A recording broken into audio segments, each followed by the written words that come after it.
po ba nating palakpakan ang ating Diyos na buhay sa umagang ito? Hallelujah! Let us shout, Hallelujah! Praise the Lord! Hallelujah! Hallelujah!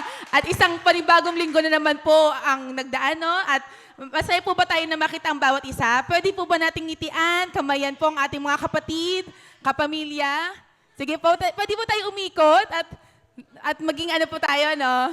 Welcome po natin ang bawat isa. Habang tayo ay konti pa lang. Yan, maggitian, magbatian tayo. Kamusta ang inyong araw? Maganda ba ang gising ng bawat isa? Amen. So yun, sa umagang ito, no, sa araw na ito, no, isang Sunday lang po ang, di ba, isang Sunday lang po isang araw lang po ito sa buong linggo, di ba, ang Sunday. Kaya ngayong araw lang po tayo nakikita-kita at magpuri at mag-celebrate, di ba, ng buong ginawa ng Diyos sa buong linggo. Okay? So, ibigay natin ang the best club, best offering this day. Wala na tayong reservations. So, bigay natin ang ating buong isip, puso sa Diyos sa araw na ito. Amen po ba? So, lahat po ng kaya nating ibigay, best club, best jump, best dance, best best listening ear, ibigay natin, 'di ba, mamaya sa ating word of God. 'Yon. So, basahin po natin ang ating mensahe sa umagang ito. Sabi sa Psalms 145, verse 1 to 3. Yan, sabay-sabay po nating basahin, no. I will exalt you, my God, the King. I will praise your name forever and ever. Every day, I will praise you and extol your name forever and ever. Amen. Sabihin po natin to. Great is the Lord and most worthy of praise. His greatness no one can fathom. Jump po tayo sa verse 17. The Lord is righteous in all His ways. Amen. And faithful in all He does. The Lord is near to all who call on Him. To all who call on Him in truth. Verse 19, He fulfills the desires of those who fear Him. He hears their cry and saves them. The Lord watches over all who love Him, but all the wicked He will destroy. My mouth will speak in praise of the Lord. Let every creature praise His holy name forever and ever. Amen, amen, hallelujah. Hayaan po natin na ang lahat ng ating buong pagkatao, ng ating mga bibig ay i-extol, magbigay ng papuri sa ating Diyos na buhay sa umagang ito. Hallelujah. Pwede po ba nating purihin ang Diyos sa umagang ito? Hallelujah. Let us praise your name, Panginoon. Praise your name. Hallelujah. Hallelujah. We exalt your name, Father God. Be exalted, Panginoon. Our God of all the earth, Panginoon, be exalted. Be magnified, Panginoon. Hallelujah. Sa aming kalagitnaan, Panginoon, patuloy ka namin, Lord God, pinapapupurihan, pinasasalamatan, dinadakila ang iyong dakilang pangalan, Panginoon. Wala kami, Lord God, na i-reserve sa umagang ito. Wala kami, Lord God, na Lord God, reservations, Lord God, sa aming panambahan, pagpupuri, Panginoon. Ibibigay namin lahat sa iyo, ang lahat, Panginoon, bagkat deserve mo, Panginoon, ang lahat ng papuri at pasasalamat, Panginoon.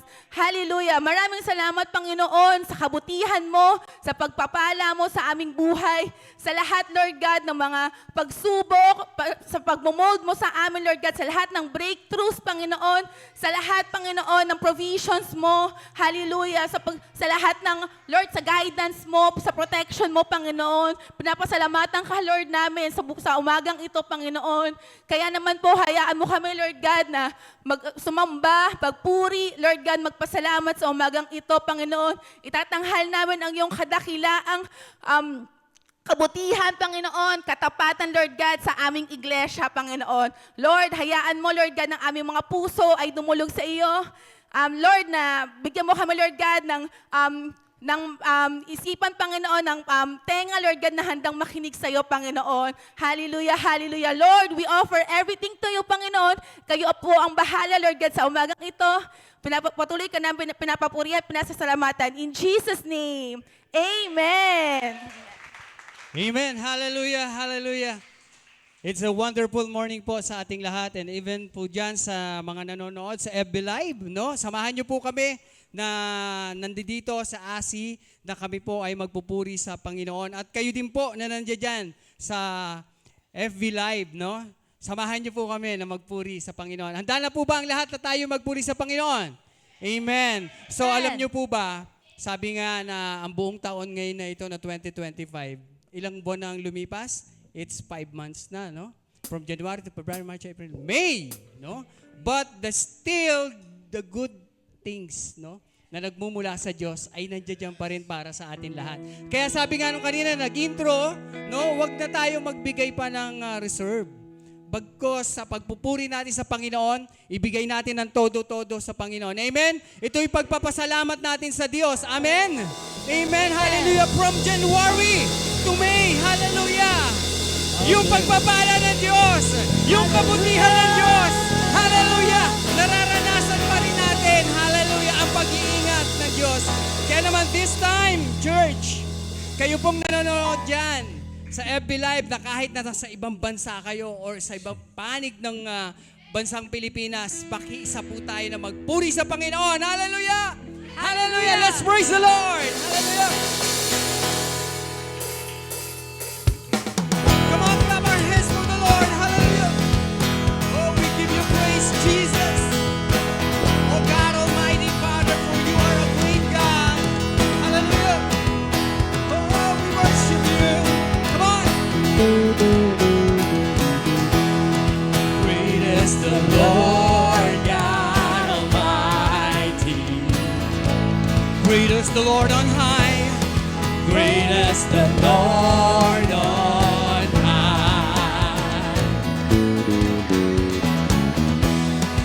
Train of his throne fills this temple, and we cry out highest praise. Let's sing glory, glory to the risen King, glory to the Son. Come on, church, clap our hands for the Lord. Glorious Son. Lift up your hands, open the door, let the King of glory come in, and forever be our God. Come on, everyone! Woo! Pumalakpak tayo at umawit sa Panginoon ng may ngiti at may galak ang ating mga puso. Great is the Lord! Great is the Lord God Almighty. Great is the Lord on high. Great is the Lord on high. The train of his throne. The train of his throne fills this temple. We cry out, highest praise. Oh, glory to your name, God. Glory to the risen King. Sabi mo sa Panginoon, glory to the Son. Here we go. Come on. Glorious Son. Clap your hands, open the door, let the King of glory come in, and forever be our God. Lift up your hands, open the door, let the King of glory come in, and forever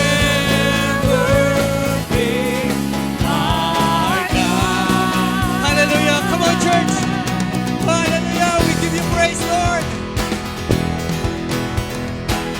Awitin mo yung mga awitin ito na magpapasalamat sa Panginoon. Holy is the Lord. Holy is the Lord God Almighty.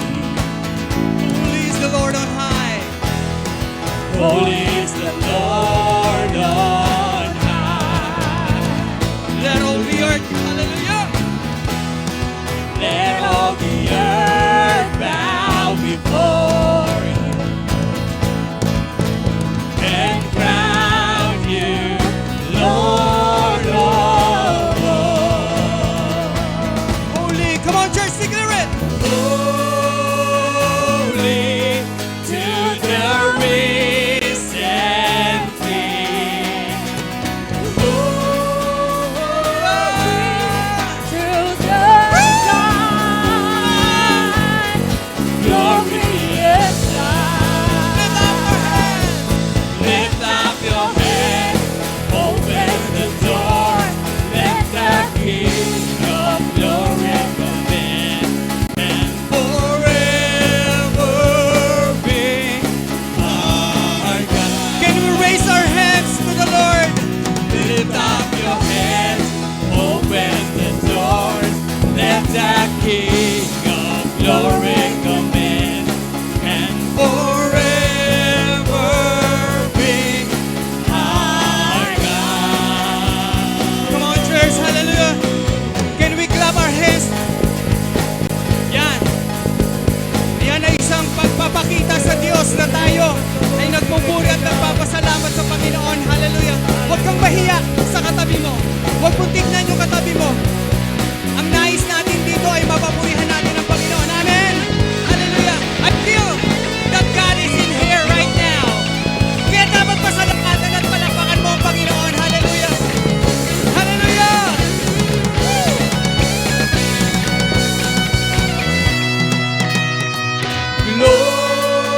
Glory to the risen King. Glory to the Son. Glorious Son. To the Son.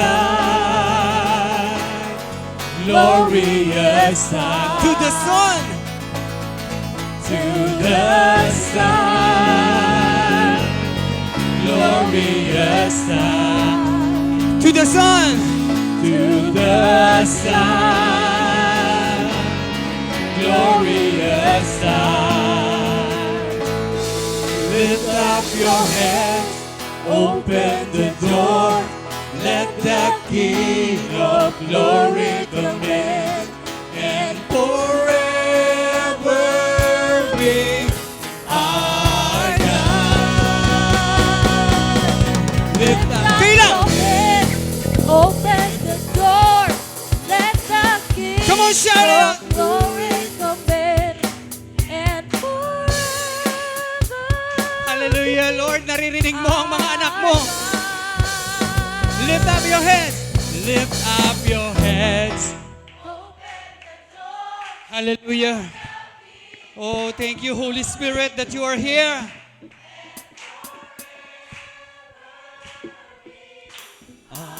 Let's sing. Hallelujah. Come on. Hey. Lift up your head, open the door, let the King of glory come in, And forever be our God. Lift up your heads. Lift up your heads. Open the door. Let the King of glory come in. And forever be our God. And forever.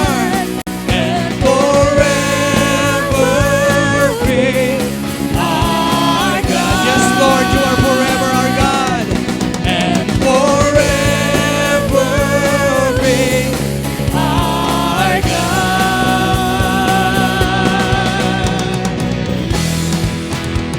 Hallelujah, hallelujah.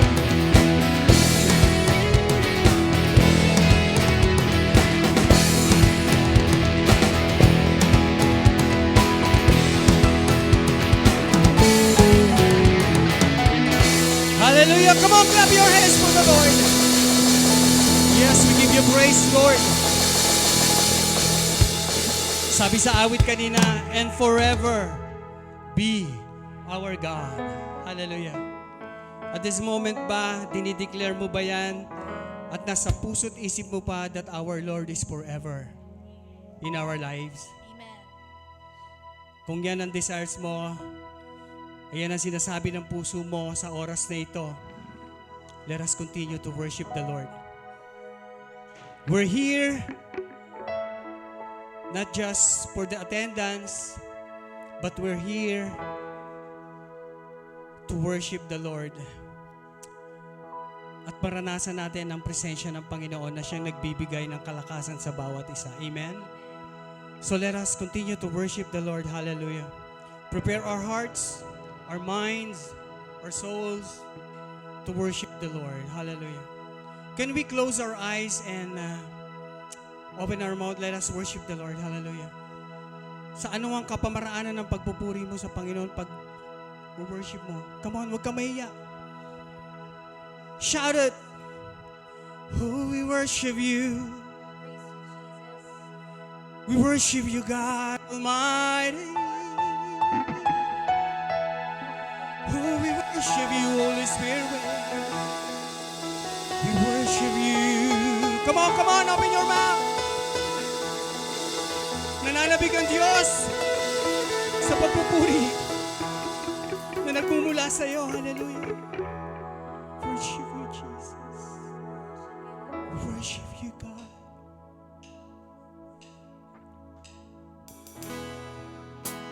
Oh, God. Hallelujah. Oh,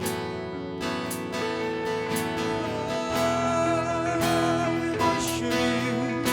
Worship you, Jesus.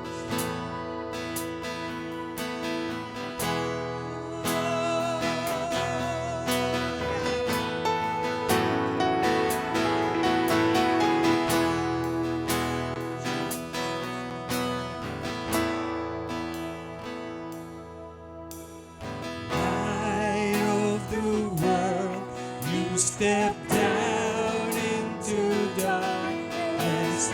Open my eyes, let me see beauty that made this heart adore you. Hope of my life spent with you. Here I am to worship. Here I am to bow down. Here I am to say that you're my God. You're altogether lovely, altogether worthy, altogether wonderful to me.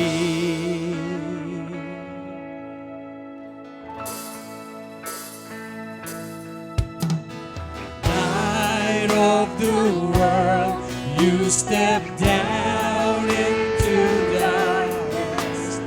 Open my eyes, let me see beauty that made this heart adore you. Hope of a life spent with you.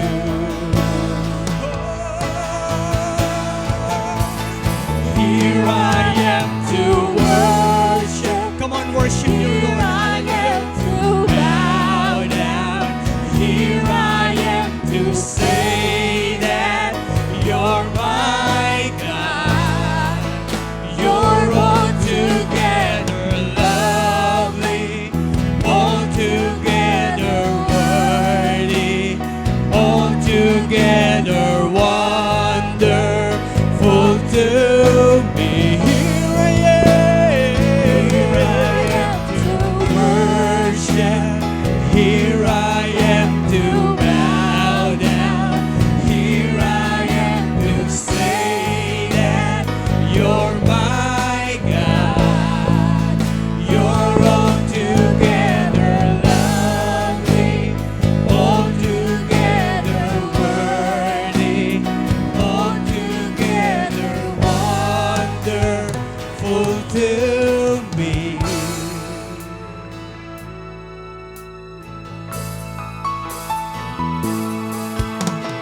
King of all days, you're so highly exalted.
together wonderful to me. Here I am to worship.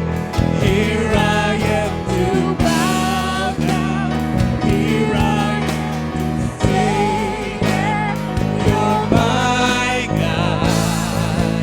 You're altogether lovely, altogether worthy, altogether wonderful to me. Come on, open your mouth and worship the Lord. Hallelujah.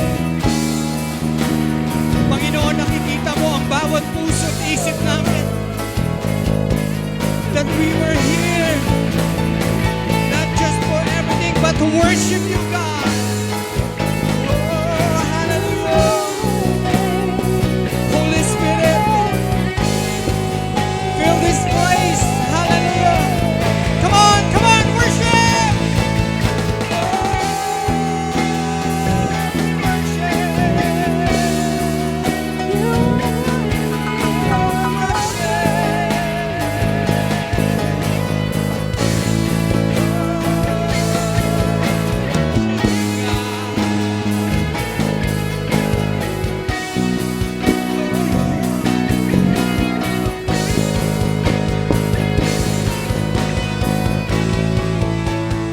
Here I am to worship.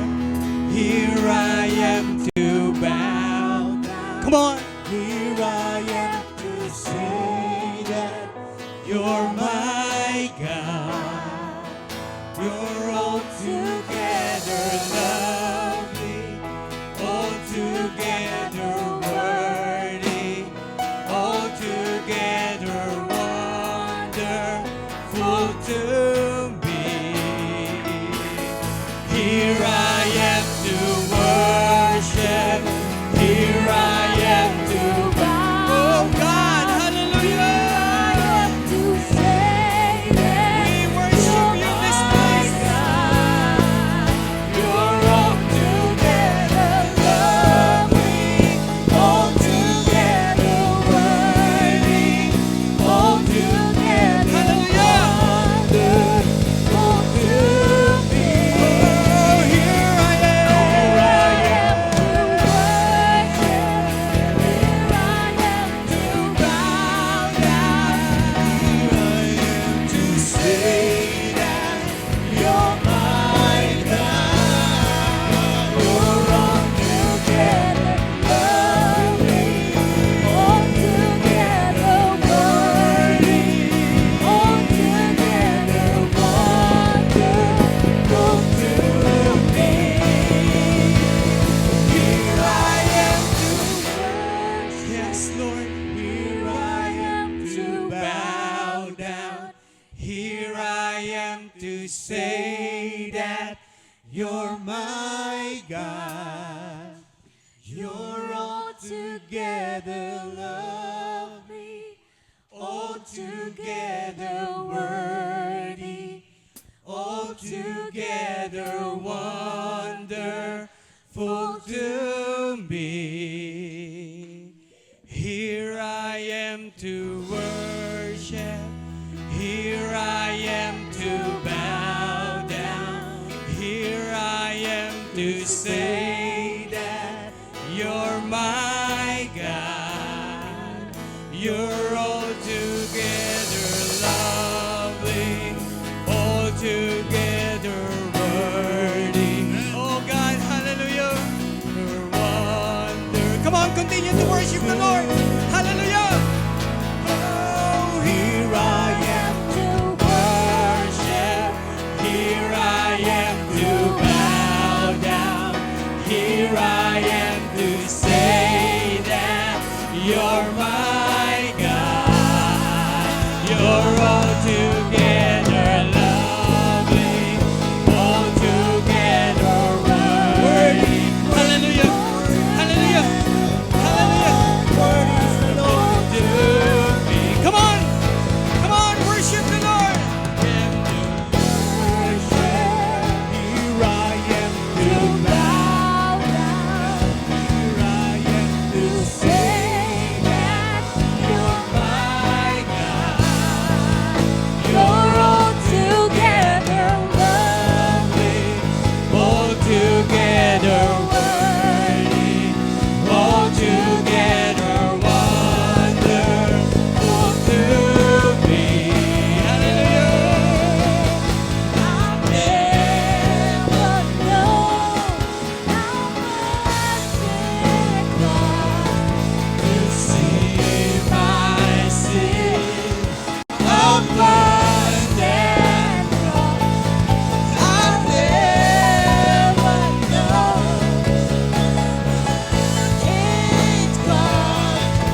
altogether wonderful to me.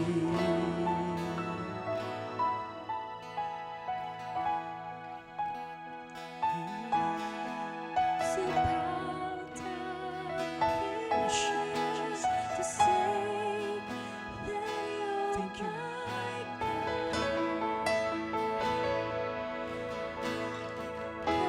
Lovely, altogether worthy, altogether wonderful to me.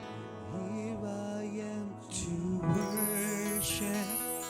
Here I am to bow down. Here I am to say that you're my God. You're altogether lovely, altogether worthy, altogether wonderful to me.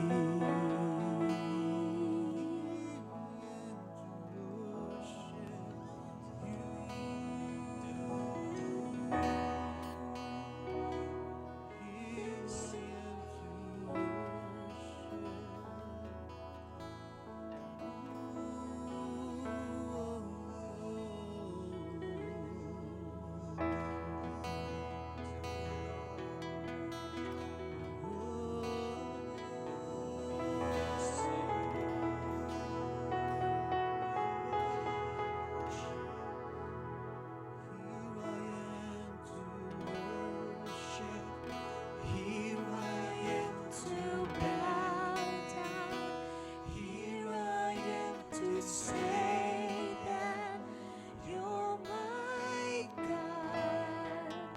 You're altogether lovely, altogether worthy, Come on, let's worship God. altogether Hallelujah. wonderful to me. Can we raise up our hands to Here Jesus? I am to worship. Hallelujah. Here Worship I you, am Jesus. to bow down. Here I am to say that you're my God.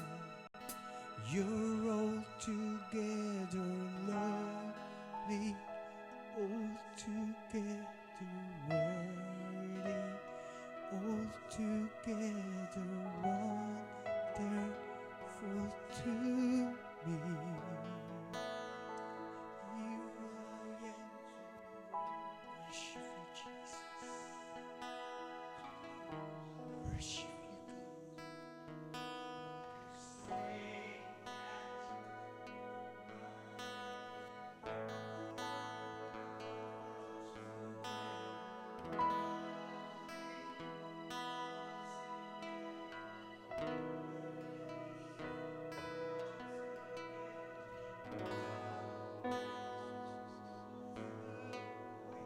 Yes, hallelujah. We honor your presence in this place, Jesus. Hallelujah. We acknowledge you. We acknowledge your presence, God. Thank you, Jesus. Freely move, God. Yes. You are here this morning, Panginoon. We lift up to you our hearts today, God. Our worship, our song, our heart, Lord God.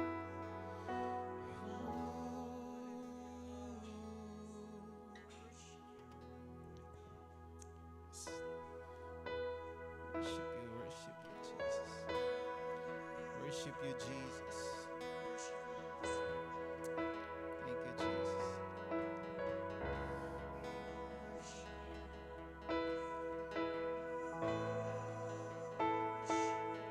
Pwede ba nating itaas ang ating kamay sa Panginoon? I feel the presence of God. Hallelujah. Come on, let's open our mouth. Let's declare. Let's give our praise, our worship. Come Come on, with your own words. Hallelujah. He wants to hear your voice this morning. Come on. Hallelujah.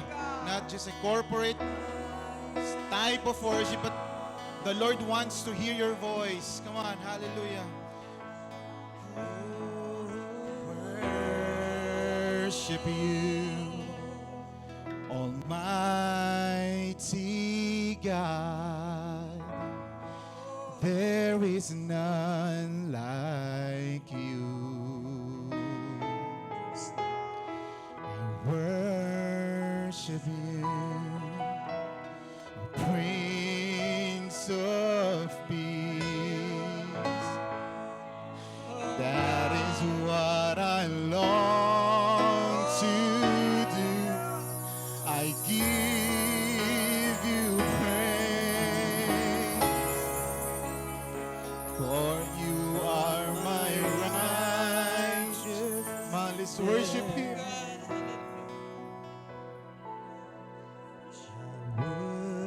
Worship you, Almighty God. Yes. There is There is none like you. Can we sing that once again? I worship. Worship you, Come on, with all of our hearts. Almighty Worship you, Jesus. God. There is none like you. There is none like you. Oh, I worship you. Worship you, oh Prince of Peace.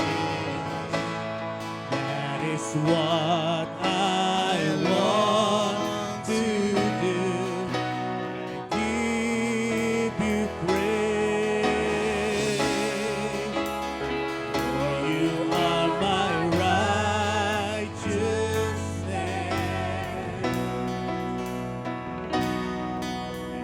Worship you, Almighty, mighty God. There is none like Hallelujah. Tanggapin mo ang papuri namin ngayong umagang ito, Panginoon. Hallelujah. For you are worthy, worthy, God, to receive all our praises this morning, Panginoon. Lahat ng aming pasasalamat, ang aming pagsamba, ang aming puso ngayong umagang ito, Panginoon, ay nararapat. Karapat dapat ka, Panginoon, na pag-alayan, O Diyos. Hallelujah. Salamat, O Diyos. Thank you for your presence, God. Salamat po, Panginoon. Hallelujah. Tuloy ka namin na sasambahin ngayong umagang ito, O Diyos. Hallelujah. Maraming pong salamat for gathering us this morning, Panginoon. Not just, Lord, to hear your words, but to encounter you, God. Salamat po, Panginoon. Alam namin na makakatagpo ka namin, katagpuin mong aming puso, Panginoon. Lord, we want, Lord, a personal encounter with you, Holy Spirit. Kayo po ang siyang mangusap sa aming puso, Panginoon. Continue to open each heart, Panginoon, ngayong umagang ito to receive your word, maunawaan ang salita mo, Panginoon. Tanggapin ang salita mo ngayong umagang ito. Salamat po, Panginoon. Hallelujah. Kayo po, Panginoon, ang mga lumaluwalhati sa aming kalagitnaan, Panginoon, at maingat namin na ibinabalik ang papuri, pasasalamat sa pangalan ni Jesus. Lahat po tayo ay magsabi ng Amen. Amen. Sige po, palakpakan natin ang Panginoon ng malakas.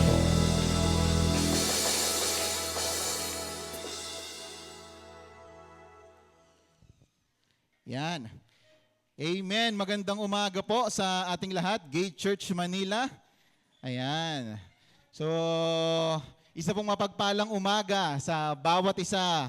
Amen. Gusto ko lang acknowledge, no, yung ating pong mga ministry teams, worship team, no, for setting the atmosphere of worship. Ang sarap magpuri sa Panginoon, no, mga kapatid. Maibigay natin yung ating talagang mapiga natin yung puso natin sa pagsamba, and of course yung ating yan, yung media sa likod, tahimik lang yan sila, pero nape-pressure din yan, no? Minsan, no, may pressure, di ba? Pero salamat, no, sa media, sa usher, sa program, sa lahat, no, na naglilingkod ngayong umagang ito. Naniniwala po ako na katuwang tayo ng Diyos sa ginagawa niya ngayong umagang ito. And of course, sa bawat isa, no, sa katabi mo, sabi mo, salamat, nandito ka, kapatid, no? Yes, hallelujah. Nagpunta tayo dito, nagbihis ka, gumising ka ng maaga, naligo ka, no? Bumiyahi ka para, makarinig ng salita ng Panginoon. And I believe, no? I believe our Lord, He has every reason to bless us ngayong umagang ito, to move ngayong umagang ito. Amen? Naniniwala ba kayo doon? Hallelujah. Amen. At ako po ay personally blessed, no, na makapagbahagi ng salita ng Panginoon. This is actually my fourth time, no, na magpipreach this year, 2025, and no, kahit na ilang beses na, medyo kinakabahan pa din ako. No, kayo nagpa-pray ako kay Pastora Beth. Sabi ko, parang yung puso ko medyo Pero salamat sa kabutihan ng Panginoon. And every time na ako po ay tumatayo dito sa harapan, ako po ay nare-remind na minsan hindi mo kailangan maging sobrang pinakamagaling para gamitin ng Panginoon, no? Minsan, ang hinahanap niya yung may pusong handang magpagamit. Amen? So ngayong umagang ito, kung nandito ka, perfect na nandito ka ngayon sa mga nanonood sa atin online, no? If you are feeling medyo tired, no? Medyo heavy yung pakiramdam mo, parang may dinadala kang hindi maganda, kabigatan, no? Hindi po aksidente na nandito kayo ngayon. May inihanda na mensahe ang Panginoon sa ating pong lahat. Pwede ba nating palakpangan ng Panginoon? Are we ready? Hallelujah. Handa na po ba tayo makinig, no, ng salita ng Panginoon? So, yung dito po ako nilid ng Panginoon sa topic po na ito, Following Jesus Through the Storm, no? Yan po ay matatagpuan sa Mark chapter 4, 35 to 41, no? So, alam ko, very familiar yung story na to, di ba? At dito ako nilid ni Lord, medyo nag-uulan-ulan na, no? Tama ba? Papasok na naman yung season ng tag-ulan, no? Bagyo, no? Sa Taytay, parang every tuwing hapon, umuulan na. Di ko alam kung bakit. Sa summer pa naman tayo, di ba? Pag tanghali, sobrang init, no? Pagdating ng hapon, kukulimlim, uulan. Pero anyways, pag-usapang tag-ulan, no? Dito sa Pilipinas, konting ulan, may baha. Di ba? Sino dito yung binabaha? Meron bang sa inyong lugar na binabaha? Yung konting ulan lang talagang binabaha, no? Alam nyo, tayo daw mga Pilipino, tayo lang daw yung gumagamit ng body measurement kapag susukatin yung baha. Tama? Baha sa inyo? O, baha na sa amin. Hanggang saan? Hanggang bewang. Di ba? Ang tanong, yung bewang nino, no? Kasi kung bewang ni Kay Soto yun, sige, lagpas tao na sa iba yun, di ba? So, ibig sabihin, itong story na to ay, familiar na sa atin, pero samahan niyo po ako na maghukay, no? Pigain pa natin yung passage na ito and let's see how the Lord will bless us ngayon pong umagang ito. So, let's start mga kapatid, no? I'll start with this sa Sea of Galilee. Sabi mo sa katabi mo, Sea of Galilee. Yan, Sea of Galilee. So, dito kasi nangyari yung miracle na to, yung isi-share ko sa inyo. And let's have some facts about Sea of Galilee, no? Hindi siya technically sea, no? It's actually a freshwater lake daw, no? Also called Lake Tiberias. So, it is the lowest freshwater lake on earth daw, mga kapatid, no? About 200 meters below sea level, and it's, sabi dito, roughly 13 miles long, 8 miles wide. So, maliit lang siya, no? Ganun siya kaliit, pero it is known for sudden mga bagyo, dahil nga napapaligiran siya ng mga hills, no?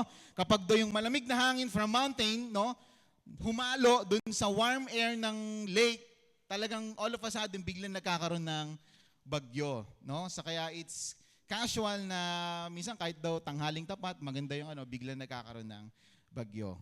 So dito rin sa lake na to o sa sea na yan ay diyan nag-perform, no, si Jesus ng napakarami niyang miracles din, no? So with that, no, gusto ko lang, meron ko i-share na video sa Sea of Galilee to mismo, no? Nagpunta ako nung isang last month. Grabe effort, no? Joke lang. 1992 daw, no? Saan na ba yan? Yan. Napiplay yan yung video. Sige, pwede bang panoorin natin, bro?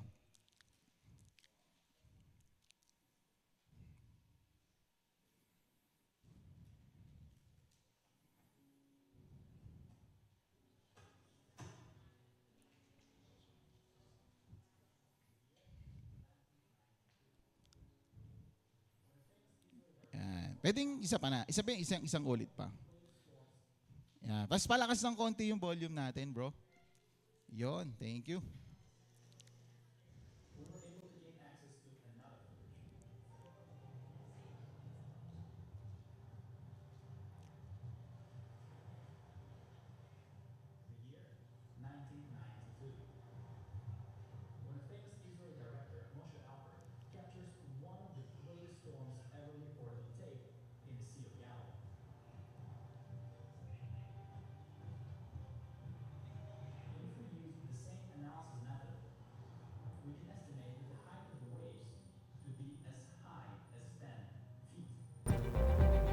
On smaller boats, waves this high can definitely be considered life-threatening, even for experienced fishermen. Yon. Okay lang, yun lang siya. So, kung titignan nyo, yun ay kuha sa actual Sea of Galilee, no? In 1992, no, it was captured one of the most or greatest storms daw na na-record sa Sea of Galilee. Yung alon daw yung maabot ng ilang? 10 feet, no? Gaano kataas yung 10 feet? Siguro yan, yung speaker. Imagine nyo, ganyan kataas yung, yung alon, no? Ganyan yung pumapalo, yung sa storm, di ba? Isipin natin, halos lahat daw ng mga disciples na yon sila ay experienced fishermen, no? Na nandun, no? Siguro parang I think 2 lang ata yung talagang hindi fisherman doon. So mostly lahat sila ay Galileans, no? And sanay sila sa dagat, no? Alam nila yung normal na alon, alam nila yung delikado. Pero nung time na yon, nawindang sila sa takot, no? So I mean, hindi siya ordinaryong bagyo na naranasan po nila, no? Way back then. So dito tignan muna natin yung verse 35 to 37, no? Establish po muna natin yung at least yung context para ma-appreciate natin yung kapangyarihan ng ginawa ni Jesus. So, this morning, meron lang po akong 3 meaningful points na gusto kong pong i-share sa inyo about this story na this may be sound familiar, no, sa atin. Alam na natin yung story, alam natin yung nangyari dyan. Pero samahan niyo po ako na pigain itong passage na to at naniniwala po ako the more na ang salita ng Panginoon ay, nininilay natin, the more na may revelation tayong makukuha. Amen? So, sabi dito, being a follower of Christ, pag sinabing disciple, follower yon, di ba? Tinumahin katabi mo, follower ka ba ni Lord? Sino ito follower ni Lord? Pwede bang tumaas yung kamay? Yung iba po. Sige nga, isa pa. Sino ito yung follower ka ni Jesus? Iyon, no? Subscribe, no? Yung iba, hindi tayo fans lang, no? Hindi tayo fans club, hindi ka part ng mga, ng group. Ikaw ay follower ni Jesus. Amen? Pero actually, ang question daw po must be, hindi yung whether follower ka or not, di ba? Ang real question na dapat natanongin natin sa ating mga sarili ay this: how far will you follow Jesus? Kasi you follow Him, that's given. Nandito ka nga ngayon, di ba? Nag-church ka, nag-part ka ng discipleship, no? I mean, you follow Jesus. Pero yung question na medyo mas mabigat na itanong sa puso natin, hanggang saan ako susunod sa Panginoon? Di ba? Ayan yung medyo weighty na question na kailangan natin sagutin. Amen? Amen ba? So, as we follow Jesus, no, minsan, kapag pinag-usapan natin yung pagiging follower, parang it's so easy to follow Jesus kapag nasa church tayo, di ba? Alam mo yan, ang daling maging mabait dito sa church, di ba? Pero yung pinaka magandang usapan is kapag nasa labas ka na, yung mag-isa ka, no? O hindi mo kasama yung mga I-groups mo, I-group leader mo, no? So that's the real deal, no? Are we still following Jesus kapag mag-isa ka na lang? Amen? Di namin alam yung ginagawa mo, pero how far will you follow Jesus? Mamaya sasagutin natin yung question yan. Pero sabi dito, let's read, no? Tawag ito, ihimay-himay natin yung verse by verse. Sabi dito sa verse 35, sabi diyan, that day when evening came, no?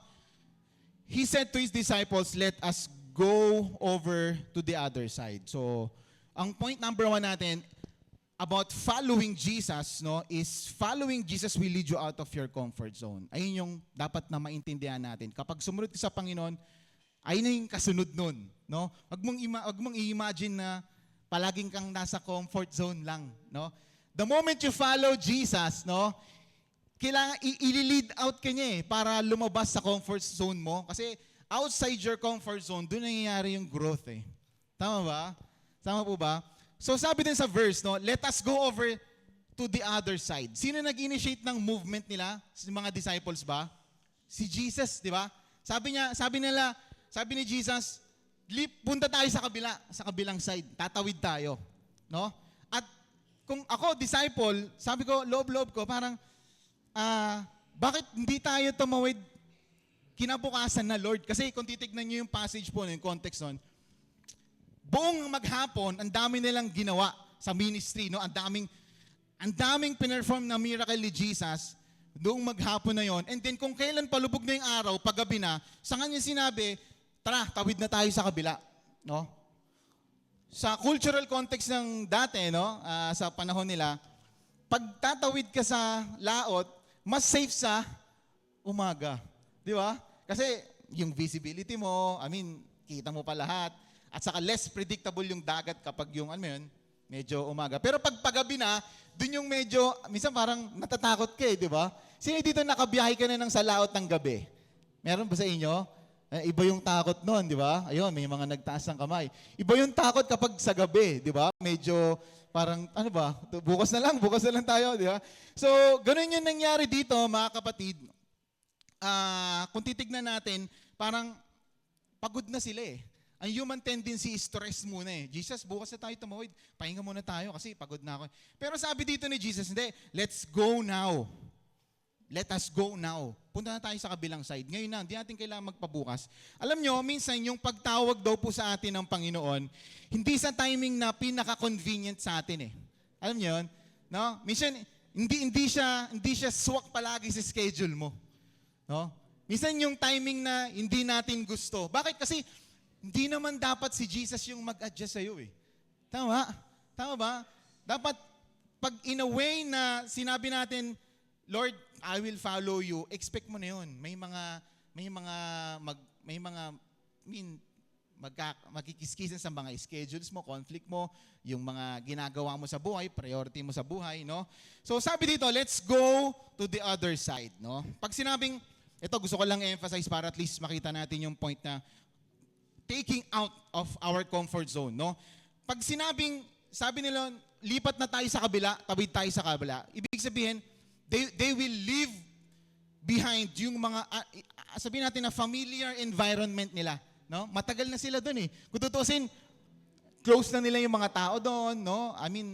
Gamay na nila yung mga tao doon, maluwag na yung loob nila sa kanila ng mga tao doon, kontrolado nila yung crowd and all. Pero sabi ni Jesus, tawid na tayo sa kabila.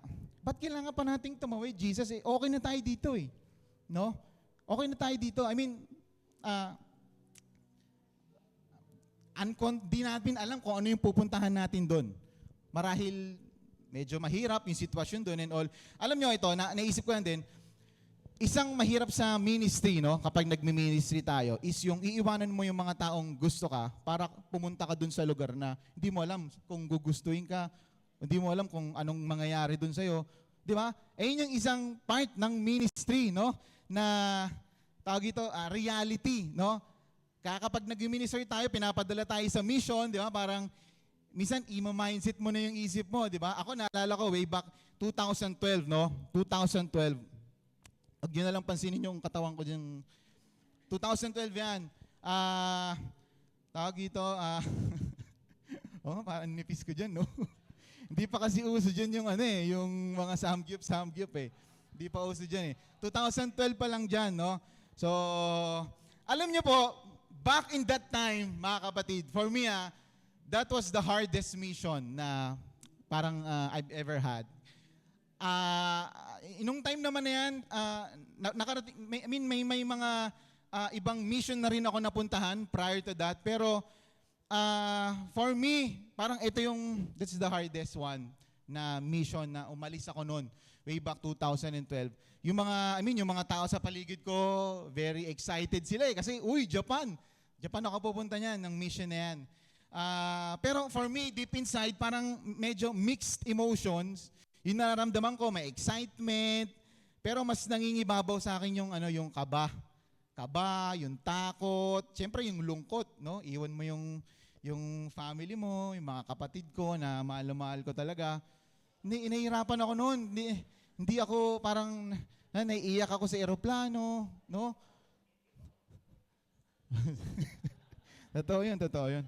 So, ibig sabihin, imagine, you will leave, no, everything, lahat ng familiar sa'yo. Di ba? Bahay nyo, comfort zone mo, to go to the other side, no? Di ko alam kung ano meron doon, di ko alam kung ano nag-iintay doon, di ko alam kung ano yung sino-sino yung mga tao doon. So I was overwhelmed, no? Pero despite lahat ng emotion, sabi ko, I chose to follow Jesus. Sabi ko, ito yung cost of following Jesus eh. Naglingkod ako eh. Kumbaga, naglingkod ka kay Lord eh. So kailangan i-expect mo at malinaw sa akin na there were times na tatanggalin ka ni Lord sa comfort zone. Amen? Naalala ko, bago lumipad yung airplane, di ba may ano pa yun, matagal yun sa ano. Sabi ko parang, ang bumulong lang ako, sabi ko, Lord, I trust you. Where you lead me, I will follow. Kung saan mo ako dalhin, no, susunod ako sa iyo kasi ito yung leading mo sa akin. And true enough, mga kapatid, no, hindi niya ako pinabayaan through that entire almost 1 year mission, no, sa Japan. Nag-provide siya, no, and ginaid niya. May mga time na hirap din yung kalooban ko noon. Parang, siyempre yung homesick, di ba? Yung lungkot, lahat, no? Nagsama-sama. So, pero sinustain ako ng Panginoon and He changed me. Dami niyang binago sa akin ng mission na yan. At naniniwala ako na for me, no, it's worth it na humakbang out of your comfort zone. Amen? Alam nyo, marami pong nag-iintay na opportunity outside our comfort zone, no? Mga blessing, it's the same time spiritual growth, no? Napakarami. Kapag hinayaan mo lang na sumunod ka sa Panginoon, nag-obey ka, and you step out in obedience, no, asahan natin, palaging may magandang resulta tayo. Amen? Amen ba? Pwede ba nating palakpakan ng Panginoon? Yes, hallelujah. So, let's not become, parang yung maging komportable lang tayo palagi na follower. Tinumahin katabi mo, mukha ba siyang komportable ngayon? Yan, no? Sino dito mag-church ka pa din dito kahit walang aircon? Meron ba? Meron ba? Yes, no? Grabe, no? Kaso nung inasira nga yung isang aircon dun sa may likod, parang, ang init. Init naman. Isa pa lang yun, ha? Isang aircon pa lang yung bumigay doon, no? Buti na lang naayos ni Brother Jason, no? Talagang grabe yung buhay ni Jason, no? Salamat sa'yo, bro, no? Di ba? So, di ba tayo, minsan ganyan, nako-convict tayo, di ba? Sino ditong, mag-church ka pa rin dito kahit na hindi sementado yung church natin. Kahit walang mic, no? Walang sound system na maganda, walang instruments, no? Walang magandang upuan, no? Nakita ko yung ibang mga churches ganun, no? Sa probinsya. Pero grabe yung alab nilang magpuri, mag-serve sa Panginoon. And ako, I was convicted din, no? Tinanong ko rin yung sarili ko nung mga tanong na yon. Parang na-convict din ako in a way. And my point is, let us not become sabi ko kanina, comfortable follower, no? Parang ganda ng pagkakasabi, comfortable. Sabi mo nga, comfortable. Let us not become a comfortable follower. Hindi tayo yon, no? Dapat accept natin palagi may challenge sa paglilingkod sa Panginoon. Pangalawa, mga kapatid, following Jesus will change your priority. Sabi mo nga po, priority. Yan. Alam ko may mga priorities tayo sa buhay. Sabi sa Mark 4:36, sa next verse, sabi dito, leaving the crowd behind, they took him along just as he was in the boat, there were also other boats with him. So, I hope na nakikita nyo, napipicture out nyo yung mga nangyayari. So dito, nung paalis na sila, no, sumakay sila sa bangka, sa boat, no? At kung titignan nyo yung mga disciples, hindi lang sila basta yung mamamasyal lang eh.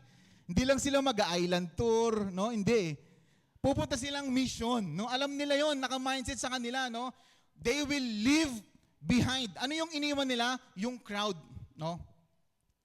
They leave behind yung crowd, yung familiar environment nila, no? Pamilya nila, career nila, malamang iniwan nila lahat, no? So makikita natin yung verse na yan, it literally shows a shift, no, of priorities, hindi lang kay Jesus kundi sa mga disciples niya that time. Amen? Yung crowd minsan it symbolize yung comfort zone mo, di ba? Yung routine mo, yung family mo, yung career mo, and even your safe place. Di ba? So, minsan ayan yung madalas na hirap tayong i-give up, no? So sabi dito mga kapatid, in order for us to follow Jesus, to follow God fully, we have to make a decision to detach, no? Kailangan mo rin minsan mag-detach. Di ba? So dito pala makikita na natin na minsan may kailangan kang bitawan, no? Para makasunod ka fully kay Jesus. Kasi hindi pwedeng nasa crowd ka at the same time nasa boat ka ni Jesus. Hindi pwede, no? Mahirap 'yon. Naalala ko one time nung nag-swimming kami sa Antipolo, alam ko GoPro yung Christmas party. Naalala ko si Ismael kasama ko noon sa swimming pool. Tuturuan ko siyang yung tawag ito magpalutang. Naalala mo 'yon, bro? No? Binismail sa akin, Casey, paturo nga, gusto kong matutong ganito, ganyan. Sabi ko sa kanya, bumitaw ka sa hindi pwedeng nandiyan ka, hindi ka matututo. Kasi kung nakahawa ka lang sa simento, sabi ko bumitaw ka, dito naman ako, alalayan kita, ganito, ganyan. Tapos, no, marami katang nainom noon, no?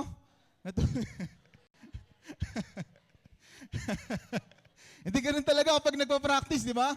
Medyo may inom ka rin muna ng konti, no? Pero importante, talagang bumitaw ka, no? Ang lasa.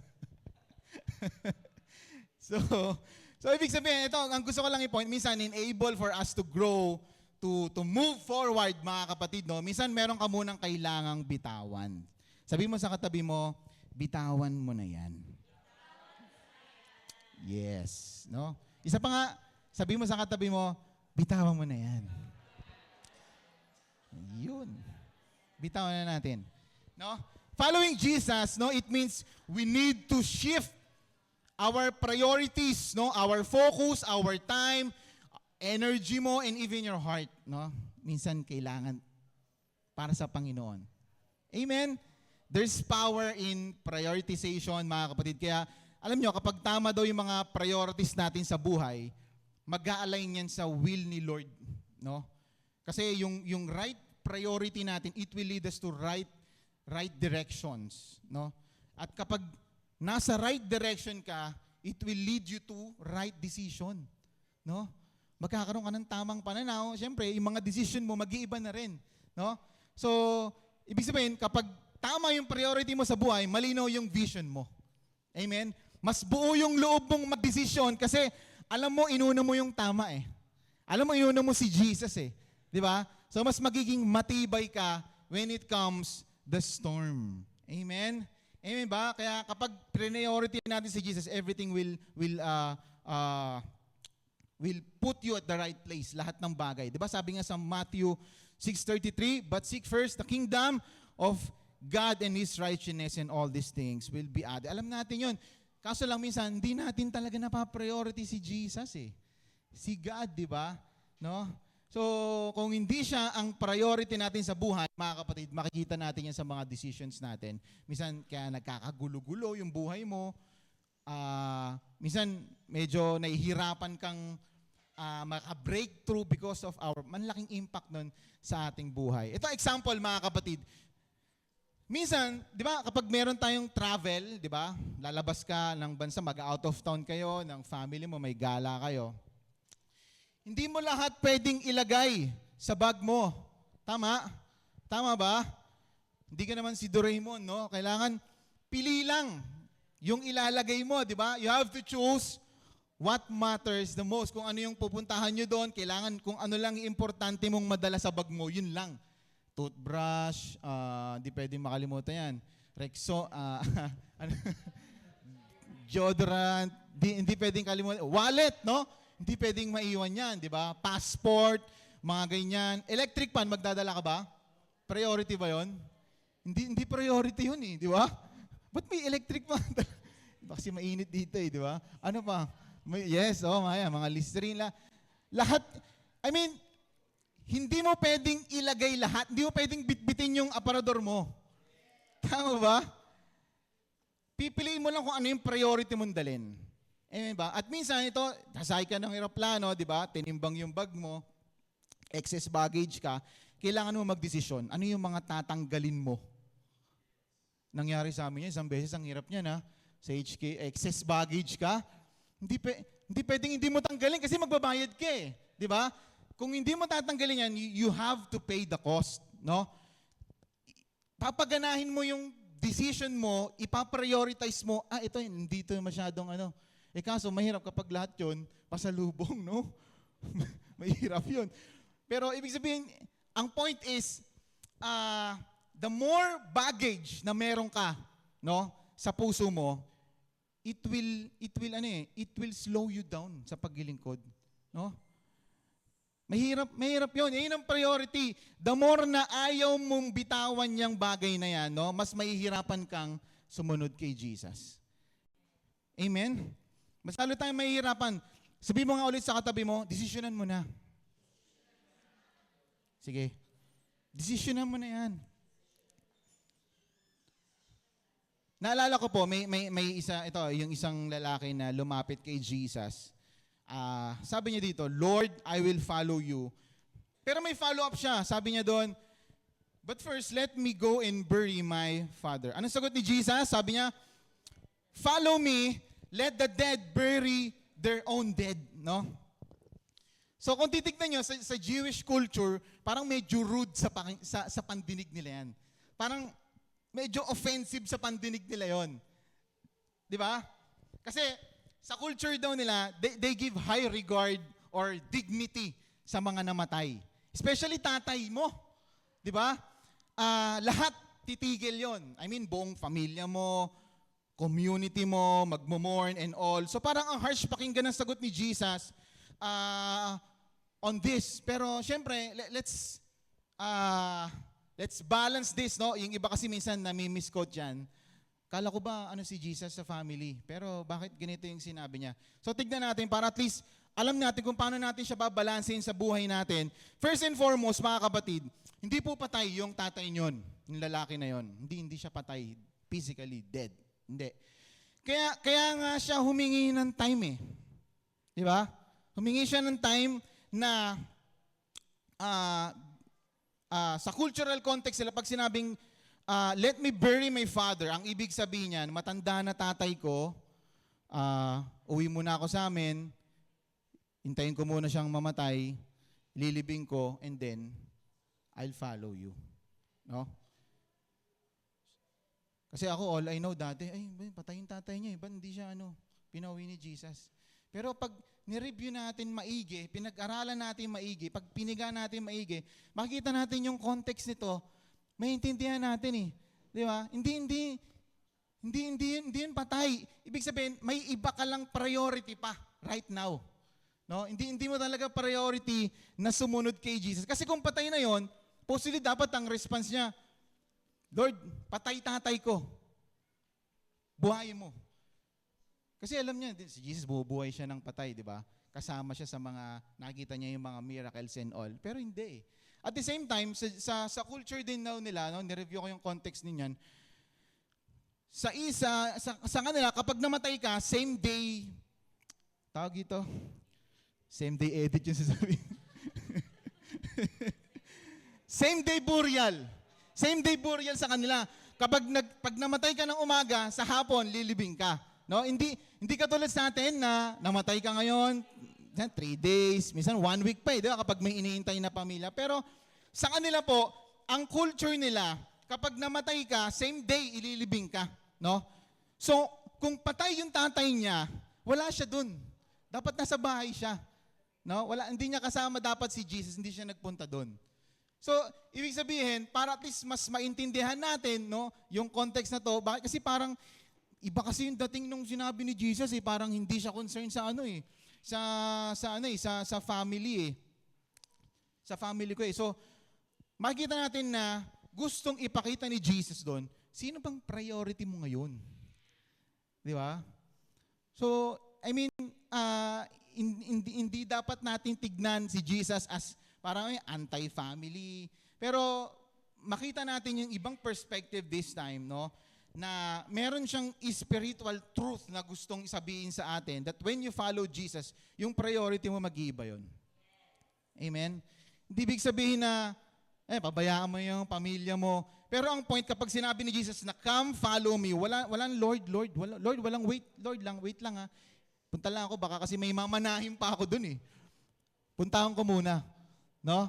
So yun po yung yung context po nun, yung verse na yun. 'Di ba? Kaya tignan mo yung sagot ni Jesus sa kanya, let the dead bury their own dead, no? May ibig sabihin din yan, no, kapag inaral natin yung context na yan. Pero kung mismong titignan natin kasi ang context niyan, sa loob-loob ni Jesus, paalis na kami Patawid na kami sa kabila Hindi, hintayin ka pa namin? 'Di ba? Parang ganun yung ibig sabihin ni Jesus, no? Hindi ka na namin maiintay. Yung sasama, sumama, yung hindi, tatawid na kami. Alangan namang hintayin ka pa namin, bro. Parang ganun yung ibig sabihin ni Jesus that time. Kaya, kapag i-relate natin sa ministry, kapag sasama ka sa ministry, mag-join ka sa ministry, no? Kapag sama. Pag all out na. Todo mo na. No, wala na dapat atrasan yan. Hindi yung marami ka pang excuse kasi bro, wala kasi magbabantay sa kapatid ko. Wala kasing tao sa bahay, ganito, ganyan. Hindi. That pag-join. Hindi na pwede yung marami kang excuse. Di ba? Hindi na pwede yung lilingon-lingon ka pa sa kabila. Pag-iwan. No? Pagsama. Ganun lang decisions kay Lord di ba? It's all or nothing. No? Ganun lang. Kaya, minsan yung iba, nahihirapan kang magdesisyon kasi gumigit na ka pa Lord, pwede kayang nakahawak ako sa boat, tapos yung isang kamay ko nakahawak din sa Kanya. Medyo, kailangan natin magdesisyon. No, mga kapatid. Mahirap din yun, no? So, kailangan natin na, wag tayong maging, parang ang tawag dito? Passive, yes. Convenient lang na type of follower ni Jesus na, sige bro, titignan ko yung schedule ko Kapag maluwag schedule ko, sige, attend ako dyan. Sasama ako. Medyo, parang, grabe naman si si bro. Parang ako yung, hindi. Word of God lang to, mga kapatid, no? Ang gusto ko lang i-share, kapag yung priority mo, tinanggap mo si Jesus, yung priority mo, talagang magkakaroon ng yan. Mare-reorganize yan, mga kapatid. No? Wag na tayong tignan natin yung yung excuse na, sige, pag nagising ako ng maaga, tignan ko pag nagising ako ng maaga, maka-attend ako ng Sunday service natin, Kuya Mike. No? Wag nating sabihin yan sa mga I-group leader natin, Kuya Jimboy, titignan ko kasi puyat kasi ako ngayon So, baka na lang ako, sa next time na lang ako. 'Di ba? Hindi, dapat priority natin si Jesus. Amen? Dapat priority natin ang Panginoon. Sige nga, sabihin mo sa katabi mo, yugyugin mo, sabihin mo, huwag ka na magdalawang isip. Di ba? Huwag ka na, isa lang isip natin. Mahirap pag dinalawa mo yun, di ba? I mean, pag sunod, pag follow, pag yes ka na, pag join na. No, wala na, hindi na ito pwedeng atrasan ka pa, marami ka pang excuse, di ba? Kasi ang goal natin, mga kapatid, mai-represent natin si Kristo sa pang-araw-araw natin na buhay. Yun yung purpose nun sa pamilya mo, sa office mate mo, sa mga kaibigan mo. Ayun yung goal po natin, makita si Kristo, si Christ, si Jesus, the way we live, no, sa ating buhay. Ay, talagang pina-prioritize si Jesus, talagang, very sold out sa Panginoon to. Amen?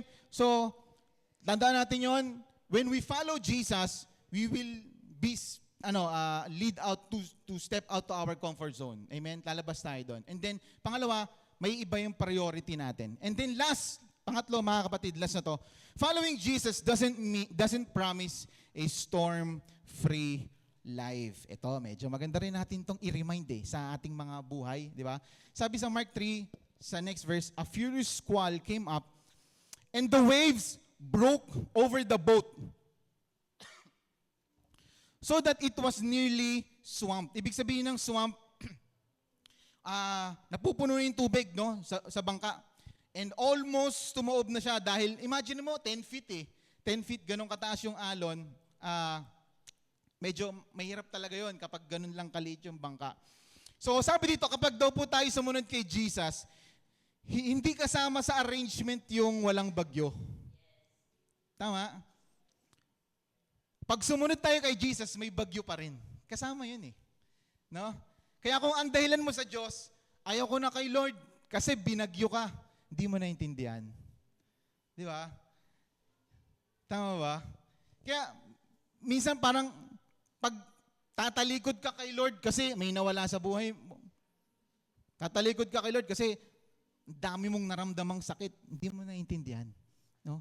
Kasama yun. Kasama yung storm Kasama yung bagyo. Di ba? Kasama yan sa pinirmahan nating kontrata. No? When we accept and when we follow Jesus. No? Pero hindi ko sinabing, hindi ka masaktan, no? Hindi ko sinabi na na hindi ka malulungkot, no? Ito po kasi minsan problema sa atin, minsan sa mga kapatiran, no? Hindi ko naman nila lahat, no? Hindi ko naman nila lahat.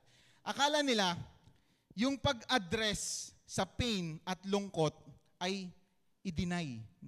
Parang positive, no? Positive lang yung tinatawag na toxic positivity. Yung parang malungkot ka, huwag ka malungkot. Nawalan ka ng work, wag. Dapat positive tayo palagi. Minsan, kailangan nating i-balance yung perspective natin sa bagay na yan. Hindi natin pwedeng pilitin yung tao maging masaya kapag nasa season siya ng lungkot Di ba? Mahirap din in a way, dapat ang gawin natin, samahan natin. No? Paramdam natin na may kapatiran ka dito, no? Nagmamahal sa iyo, dito lang ako, no? Mahirap din nga sabihin yun sa namatayan, 'di ba? Nawalan ka ng mahal sa buhay. Dapat positive lang tayo, may faith tayo, huwag kang malungkot. No, medyo mahirap din 'yon, no? Kasi medyo may pagka religious rin yung ganun, no? Sabi kasi ni Paul, bro, rejoice in the Lord always. Oo nga, pero yung context niyon is para sa mga sinulat niya sa church, di ba? Para ipasabi na, okay lang ako dito, huwag niyo akong kalalahanin. Pero pag sinabi ni King Solomon, di ba? There's a time for everything.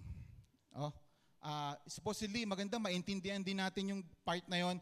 Sabi niya, there's time for everything, a time to weep and a time to laugh, a time to mourn and a time to dance, no? So, may mga season tayong pinagdadaanan sa buhay, and that's valid. Yung emotion natin, that's valid, no? In fact, sa sobrang taas daw ng respeto ng Diyos sa pagdadalamhati, no? At sa kalungkutan ng tao. In fact, no, ginalang ni Lord yung mga nararamdaman natin, kalungkutan. Merong isang libro sa Bible na puro lungkot.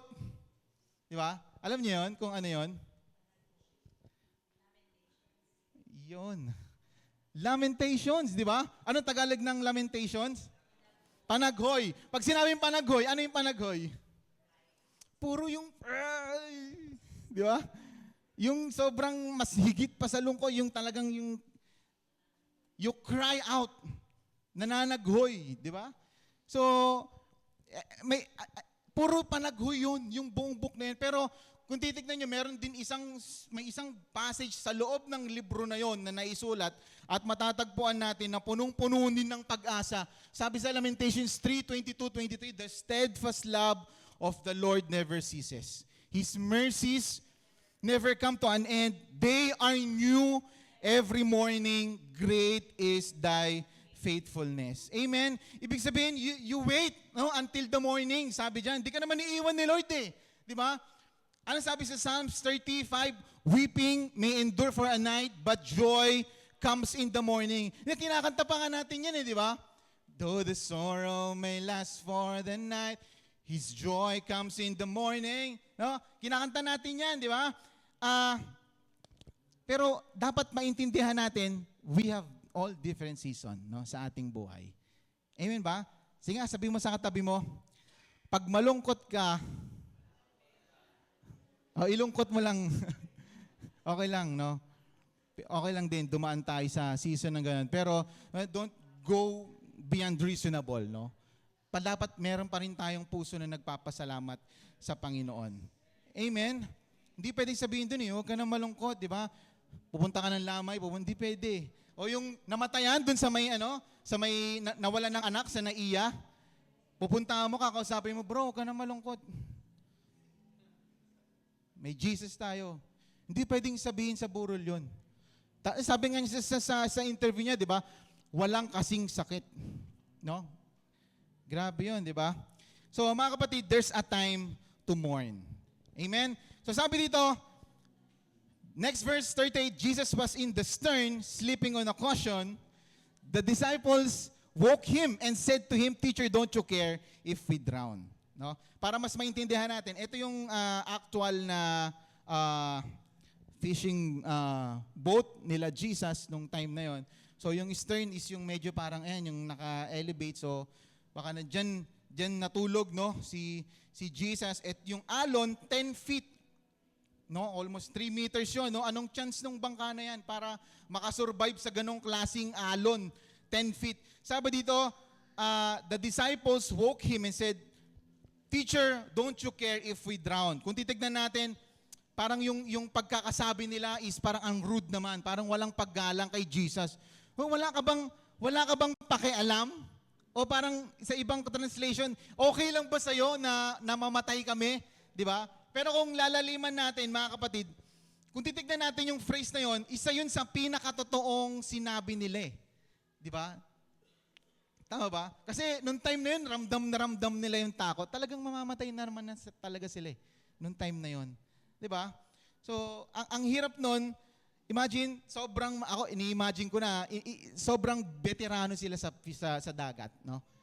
At alam ko talagang napaka-alam nila yung gamay nila yung alon, pero nung time na yon talagang nanginig sila sa takot. Halos mamatay na sila, no? Mahirap yun, yung tipong nasa bingit ka ng kamatayan, no? Siguro na-imagine ko nga si Peter nung time na yun, siguro nagpa-flashback na sa kanya yung childhood days niya, di ba may ganun daw kapag magmamatay ka, bumabagal yung paligid, di ba? So, ang hirap nung naranasan nila, sumigaw as if, para masabi mo yung kay Jesus, wala ka bang pakialam, ibig sabihin, talagang sobrang hirap na ng pakiramdam mo in a way, mamamatay ka na. Di ba ganun tayo pag desperado, yung kung ano yung nasa puso mo, nasabihin mo na di ba? Yung mga napapanood ko sa hospital, nasa labas ng hospital, mamamatay na yung pasyente nila, no? Hindi pa sila iniaasikaso, nakapila na, di ba? Hindi niyo pa ba kami aasikasuhin? Mamatay na to, di ba? Kahit na ano nang masabi mo di ba? Kaya the disciples, naging sobrang raw or honest yung reaction nila. Hindi nila naisip maging polite kay Jesus kasi sobrang, in a way, nasa bingit na sila ng kamatayan Di ba? Punong-puno na sila ng takot, In a way, ako naniniwala ko minsan we experience those kinds of scenario sa buhay natin na parang seemingly si Lord nandyan ka pero parang di ka namang gumagalaw. Parang di kita maramdaman, Parang tahimik ka ngayon, Lord, Parang hindi ka kumikilos. Parang wala ka bang pakialam sa amin, Lord? Pero hindi, sabi dito, yung faith is not the absence of fear, Yung faith is yung kahit may takot, kaya mo pa rin panghawakan ang salita ng Panginoon. Yung presence ng Panginoon, kasama pa rin natin. Amen? Amen ba? So, naniniwala po ako na as we go on to this, minsan parang ako, pag binabalikan ko yung mga recent na story na to, napapanood natin sa Jesus films, yung mga, kung paano si Jesus tumayo, mahinahon, di ba? Pinatigil niya yung storm and all. So parang nung binasa ko siya ng paulit-ulit at ni-review kung ano yung mga sinabi dun sa mga salita na yon, ang ginamit kasi na word ni Jesus ay word na rebuke. Di ba?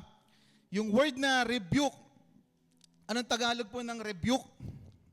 Sinaway. Di ba? Sinaway. Paano ba tayo mag-rebuke? No? Paano tayo mag-rebuke? Minsan kasi parang may, sa atin sa Christian, parang may parang, tawag dito, religious na connotation pag rebuke. I rebuke you in the name of Jesus. Ganun, di ba? I rebuke you. Jesus. Parang may super spiritual na parang tono yung datingan ng di ba? Jesus. I rebuke you, bro. Di ba? Ganun, parang gusto mo lang yung mapansin yung sobrang di ba? Parang may ganun tayo, di ba? Pero kung titignan natin, pag inisip natin, pag nagsaway, yung pagsaway, parang ganong style din ba? Parang hindi kasi, di ba? Kundi ito example, no? Mga magulang, di ba? Pag may mga anak tayo na, halimbawa, may nagsasalita dito sa harapan, tas tatakbo dyan, tatakbo dito, no? Ganyan. Sasawayin mo di ba? Hindi mo naman, I rebuke. Hindi naman ganun yan di ba? I mean, sasawayin mo na, paano yung pagsaway nun? Pag ganun, sa mga nanay, stoy! Buka dun, di ba? Ako dati naalala ko yung pag sinasaway kami, Pastora Beth, mga bata pa kami, naalala ko yung mga linya ni Pastora Beth sa amin, makuha ka sa tingin. Pag sinabi ni Pastora Beth yun, pag hindi ka pa tumigil, tatamaan ka talaga. So kapag sinabing, isa lang yun, pag makuha ka sa tingin, ganun yung pagsaway, di ba? May authority, di ba? Pag minsan may mga nanay na, tatay, titingnan ka lang yan May nakita akong ganun tinitignan lang yung anak, tas yung anak, biglang babait. Ang galing. Di ba? Pag yung nakatingin na, di ba? Talagang kinuha niya sa tingin, no? Kinuha niya sa tingin. Yung tingin lang, iba yun May dating yun Pag yung iba yung tingin sa'yo, nakatingin lang sa'yo, ibig sabihin, tumigil ka na. Parang gano'n, di ba? I mean, for me, yun yung way of rebuke, yung ginawa ni Jesus na pagsaway, di ba? Pagsaway, dito sa bagyo. No?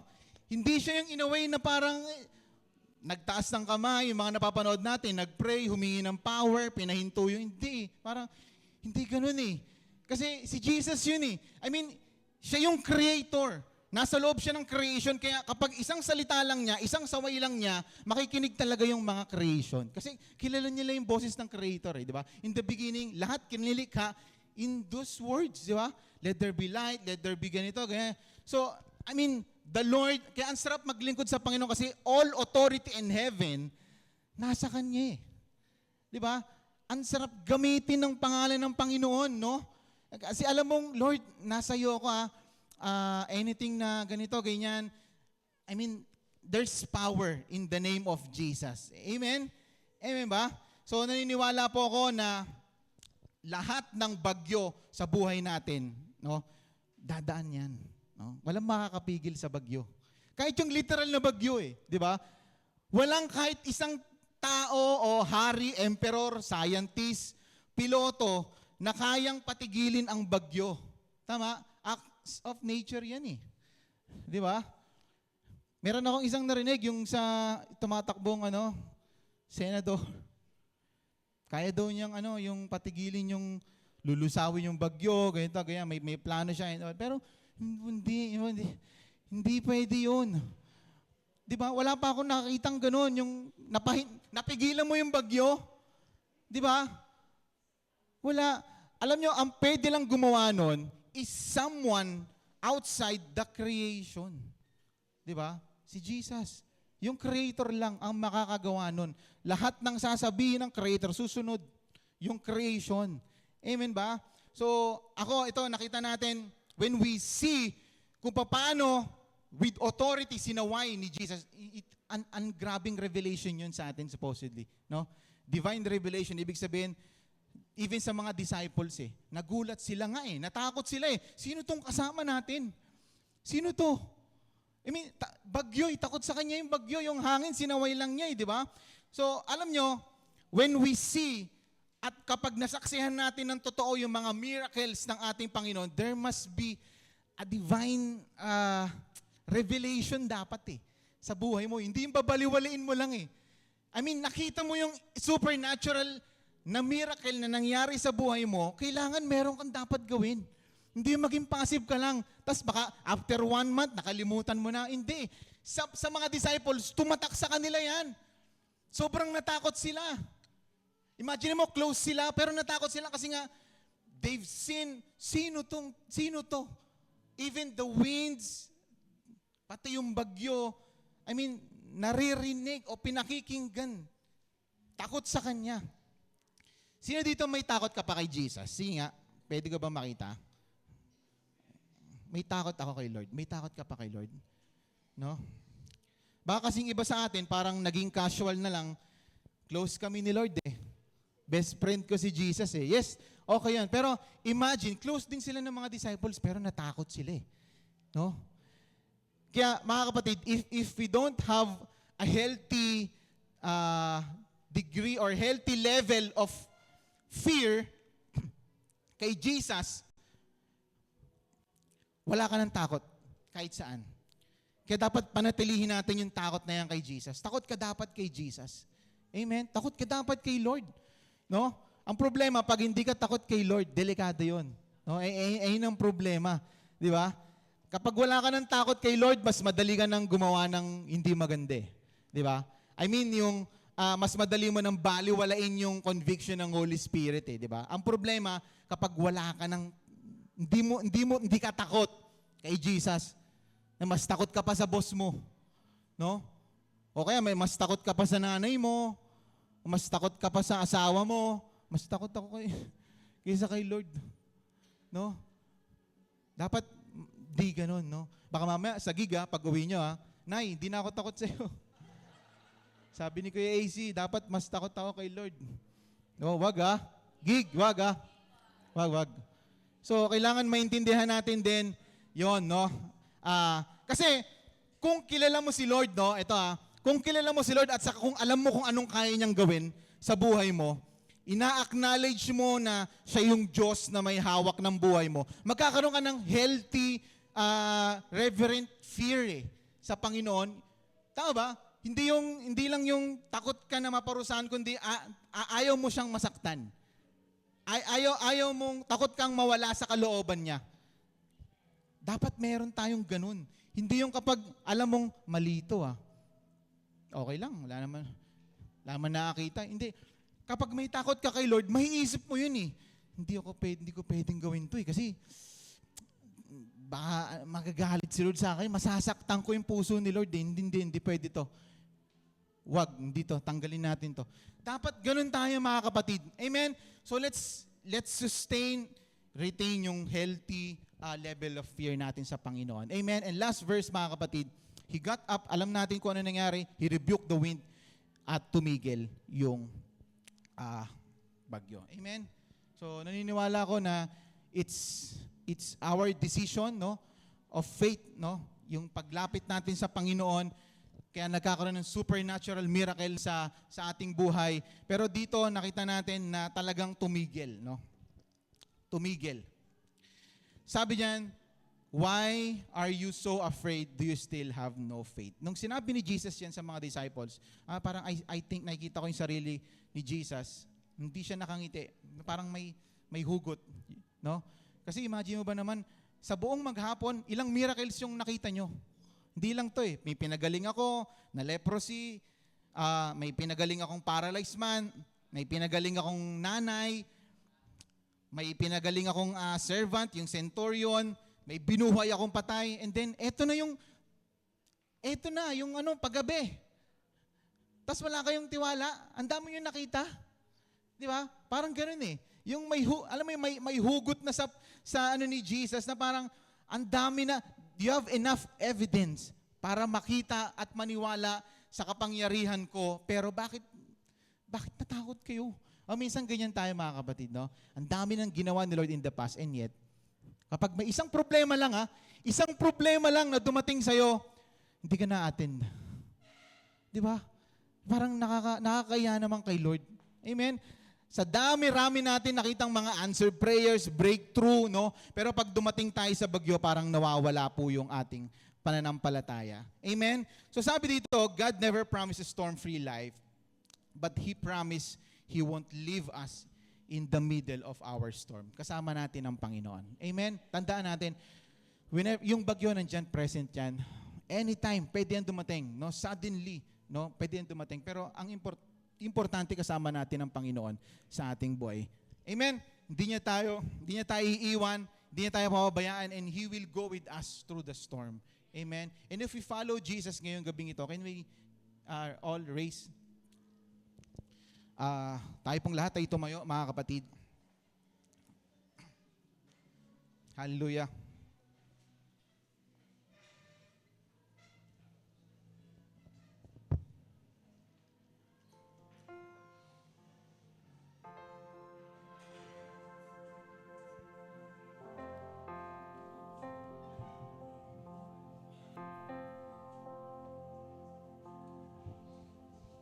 Amen. So ngayon po umaga, patuloy natin na sambahin ng Panginoon. Maybe, no? May iba sa atin ngayon, you are in the middle of your storm, nasa kalagitnaan ka ng bagyo. Sumunod ka naman kay Lord, no? I mean, yung mga disciples, they were in the right place, no? Sumunod sila sa Panginoon. They step out of their comfort zone. They change their priorities, no?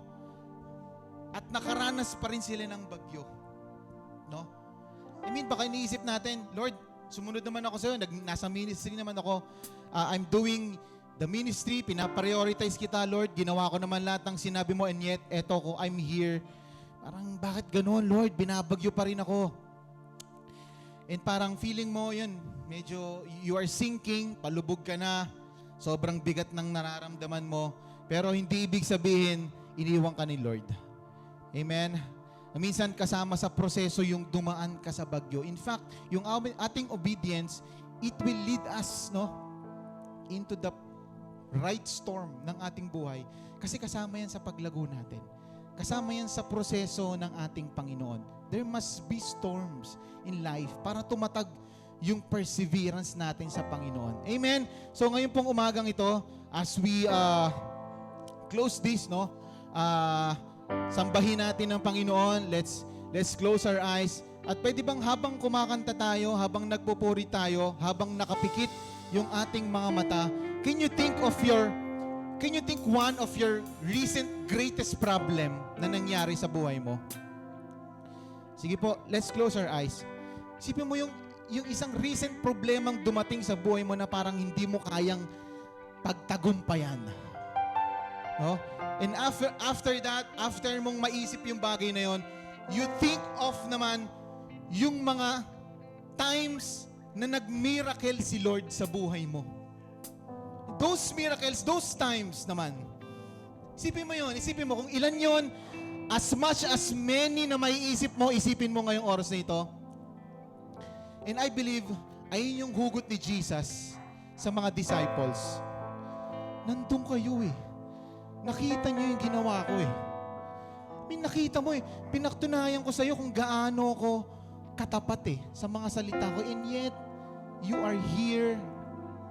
You of little faith. Mga kapatid, ngayong oras na ito, this is the one great opportunity for us to recommit our life, our faith sa Panginoon. That Lord, this is the cost of following you.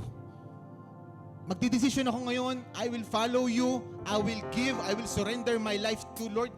Regardless kung lumabas ako ng comfort zone, regardless kung maiba na yung priority ko, regardless kung bagyuhin ako, Lord, pero importante kasama kita.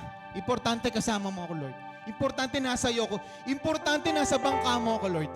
And that's what matter ngayong umagang ito. Paglabas natin ngayong oras na ito, there will be a lot of challenges pa rin na makaka-experience tayo, but this time, meron tayong ibang perspective na galing sa Panginoon. Amen? Katulad nitong mga disciples. So let's worship God. Let's close our eyes and let's bow down our heads. Kausapin natin ang Panginoon. You give your gratitude sa Panginoon. You recommit your life, your faith sa Panginoon. Lord, worship you. We